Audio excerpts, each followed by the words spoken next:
हाय learners. Previous video में हमने discuss किया था अबाउट द रिसोर्स प्लानिंग, यानी कि हमने पढ़ा था स्टूडेंट्स की रिसोर्स प्लानिंग क्या है और के क्यों जो है रिसोर्स प्लानिंग बहुत ज़्यादा इम्पोर्टेंट है और रिसोर्स प्लानिंग की कैसे जा सकती है। उसके हमने 2 पॉइंट जो है डिस्कस कर लिए थे लास्ट वीडियो में, तो वो एक बार मैं आपको इंट्रो दे देती हूँ दोनों पॉइंट्स का। तो जो फर्स्ट पॉइंट था वो हमने पढ़ा था आइडेंटिफिकेशन ऑफ रिसोर्सेज, यानी कि अगर हमें पता चल जाए कि कहाँ कितनी क्वांटिटी में कौन सा रिसोर्स है तो हम उनको क्या कर सकेंगे, बेटर वे में प्लान कर पाएंगे।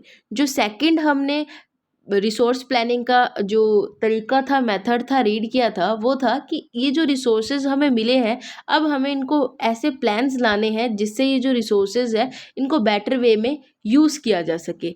आज जो हम डिस्कस करेंगे वो है third point of resource planning. तो देखिए, matching the resource development plans with overall national development plans. तो क्या है कि जैसे देखिए हमारी कंट्री है, नेशनल गवर्नमेंट है, वो क्या करती है, हर बार कोई अपना नया प्लान लाती है 5 ईयर प्लान्स के साथ। 5 ईयर प्लान्स क्या होते हैं कि देखिए यहाँ जो हमारी गवर्नमेंट आती है तो वो 5 ईयर्स के लिए अपॉइंट होती है, तो वो क्या करती है, एक डाटा क्रिएट करती है 5 ईयर्स का कि हम आने वाले 5 साल में इस कंट्री के लिए, इस कंट्री के लोगों के लिए क्या करेंगे। तो इन्हीं 5 ईयर प्लान्स को किसके साथ जोड़ दें हम, अगर रिसोर्स डेवलपमेंट प्लान्स के साथ जोड़ा जाए तो क्या किया जाएगा, रिसोर्सेज को बेटर वे में प्लान किया जा सकता है। क्लियर हुई बात। तो ये जो था आपका वो था थर्ड तरीका जिससे हम क्या कर सकते हैं, रिसोर्सेज को बेटर वे में प्लान कर सकते हैं। अब करते हैं हम बात स्टूडेंट्स नेक्स्ट टॉपिक की, जो आता है लैंड के बारे में। ये चैप्टर बेसिकली आपको लैंड रिसोर्सेज इन्हीं के बारे में बताएगा। तो देखिए, land is a national resource of utmost importance. अब ये तो कॉमन सेंस की बात है स्टूडेंट्स की, जो लैंड है, अगर लैंड ही नहीं होगी तो हम आगे मूव कैसे करेंगे। अब जो है हमने बिल्डिंग्स बनाई हैं, स्कूल्स बनाए हैं, एग्रीकल्चर करते हैं हम लोग, अगर लैंड ही नहीं होगी तो हम एग्रीकल्चर ये सब चीज़ें ये कैसे कर लेंगे। तो लैंड जो है वो हमारी पहली ज़रूरत है। ठीक है, सबसे ज़्यादा इंपॉर्टेंस पहली बात लैंड की ही है। सेकेंड पॉइंट है, it support natural vegetation, wild life, human life, economic activities, transport and communication system. यानी कि जिन चीज़ों की हमने बात की है तो ये सब चीज़ें कब पॉसिबल हो सकेंगी, जब हमारे पास क्या है, लैंड की रिक्वायरमेंट पूरी हो जाएगी। यानी कि हम एग्रीकल्चर कर सकते हैं किस पे, लैंड पे। वाइल्ड लाइफ जो है हमारी वो भी लैंड के थ्रू ही पॉसिबल है। हम लोग यहाँ रहते हैं, ह्यूमन लाइफ जो यहाँ रहती है वो भी लैंड के थ्रू ही पॉसिबल है। जितनी भी इकोनॉमिक एक्टिविटीज़ क्या होती है स्टूडेंट्स, कि जहाँ से हमें क्या हो सकती है, ऐसी चीज़ें, ऐसी एक्टिविटीज़ जहाँ से हमें इनकम जनरेट हो सकती है, पैसे मिल सकते हैं, तो वो होती है इकोनॉमिक एक्टिविटीज़। ये भी लैंड के थ्रू ही पॉसिबल है।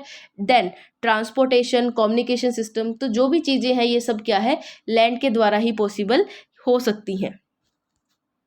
नेक्स्ट जो पॉइंट है students, about 43% of the land area is plain. हमने प्रीवियस क्लास में स्टडी किया होगा स्टूडेंट्स कि जो लैंड फॉर्म है मेनली तो वो 3 टाइप्स की है, फिजिकल फीचर्स हैं जो मेनली तो 3 ही हैं, कि plain, plateau area and mountainous reason.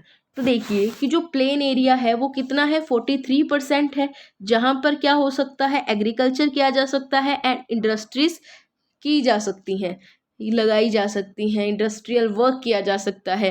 Then जो माउंटेनियस रीजन कवर करता है वो है अराउंड 30% एरिया।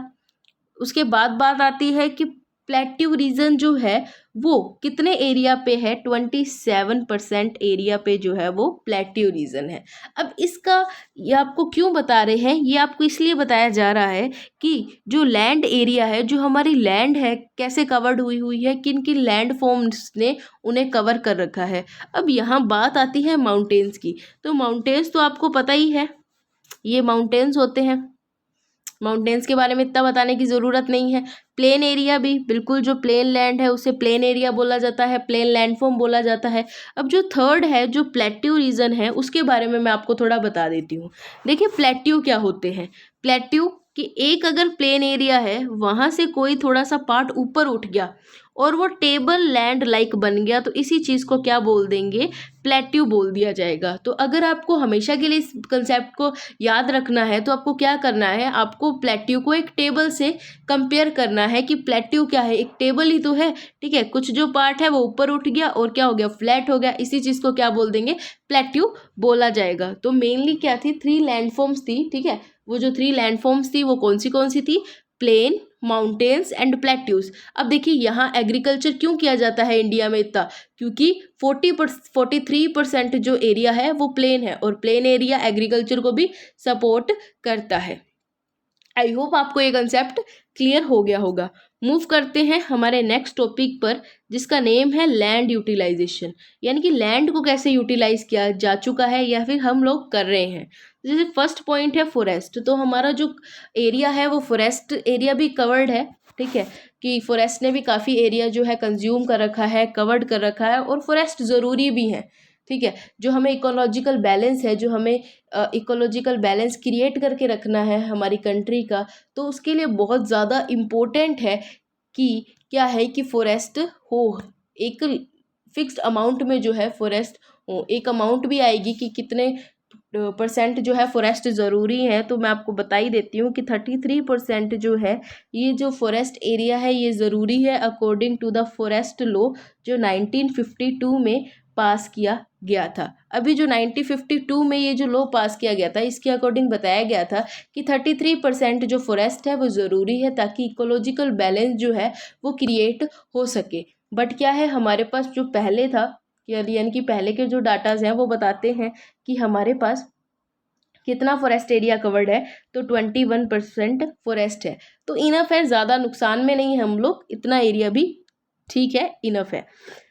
चलते हैं सेकंड पॉइंट पर, बताते हैं land not available for cultivation, यानी कि ऐसा भी जगहें हैं जो क्या है कि जो कल्टीवेशन के लिए लैंड है ही नहीं, क्योंकि कुछ लैंड है जो बर्बाद हो चुकी है, जो वेस्ट लैंड है जिसे हम यूज़ ही नहीं कर रहे हैं, ठीक है। तो ना तो हम उसको यूज़ कर रहे हैं, ना वो अवेलेबल है किसके लिए, कल्टीवेशन के लिए। और ऐसी भी लैंड है जिसको हम किसके पर्पज़ में ले चुके हैं, non agriculture uses. Non agriculture uses मतलब हमने बिल्डिंग्स बना ली, रोड्स बना ली, ट्रांसपोर्ट नेटवर्क डेवलप कर लिया, तो वो जो लैंड है हमने किस में यूज़ कर ली, जो क्या कहते हैं, नॉन एग्रीकल्चर एक्टिविटीज़ में उनको यूज़ कर लिया।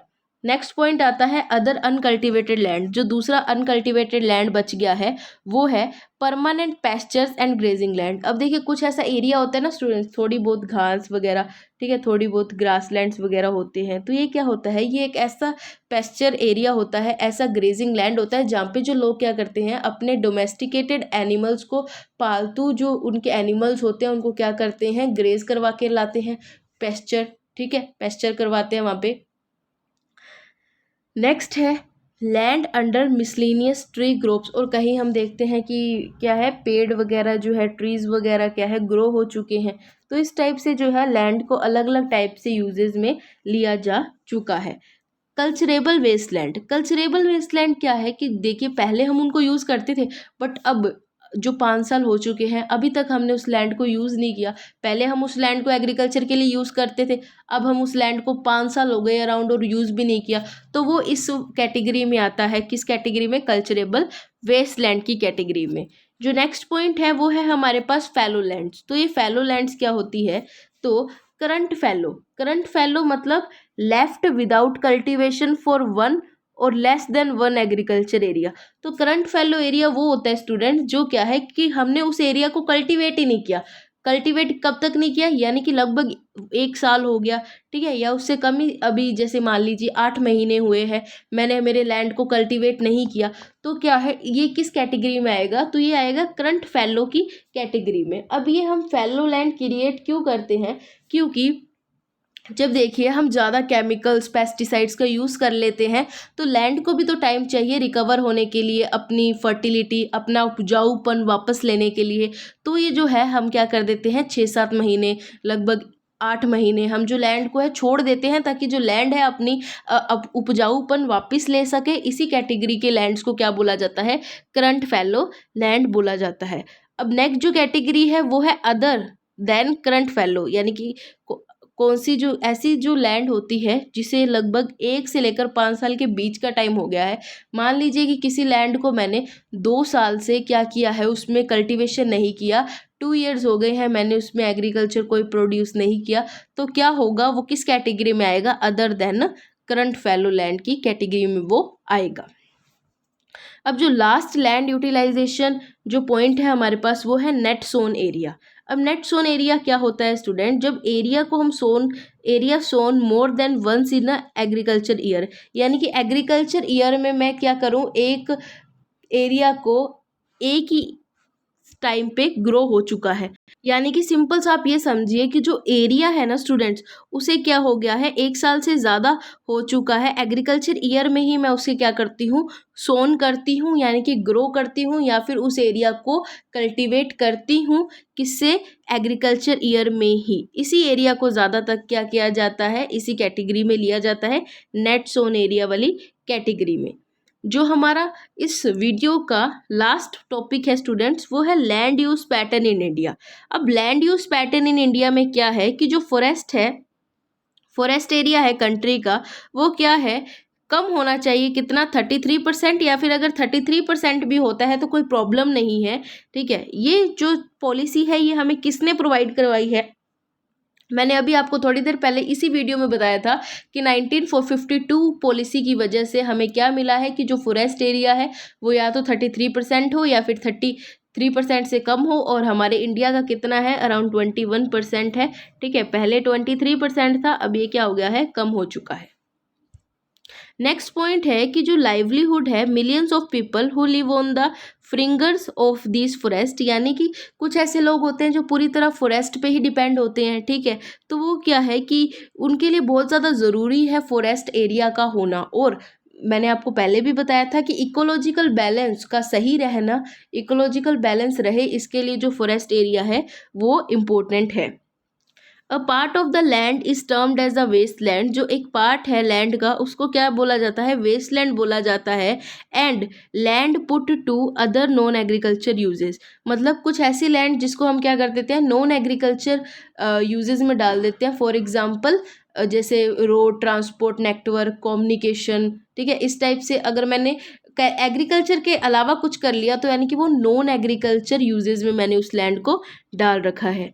लास्ट पॉइंट है continuous use of land over a long period of time, यानी कि लैंड को कंटिन्यू यूज करते रहना क्या कर देता है, उस लैंड को डिग्रेडेड कर देता है। मतलब कि मैं उस लैंड को छोड़ ही नहीं रही हूँ, 6-7 महीने हो गए हैं, ठीक है, अराउंड 1.5 ईयर हो गया है, मैंने उसको एक बार भी कुछ टाइम के लिए छोड़ा नहीं ताकि वो क्या कर सके, लैंड अपना उपजाऊपन फर्टिलिटी वापस ला सके। तो उससे क्या हो जाएगी, लैंड की क्वालिटी ख़राब हो जाएगी, लैंड डिग्रेडेड हो जाएगी। तो आई होप आपको आज की वीडियो पूरी अच्छे से क्लियर हो गई होगी। तो कल क्या करेंगे स्टूडेंट, हम इसका नेक्स्ट टॉपिक करेंगे, बहुत ही इंपॉर्टेंट टॉपिक है लैंड डिग्रेडेशन। थैंक्स।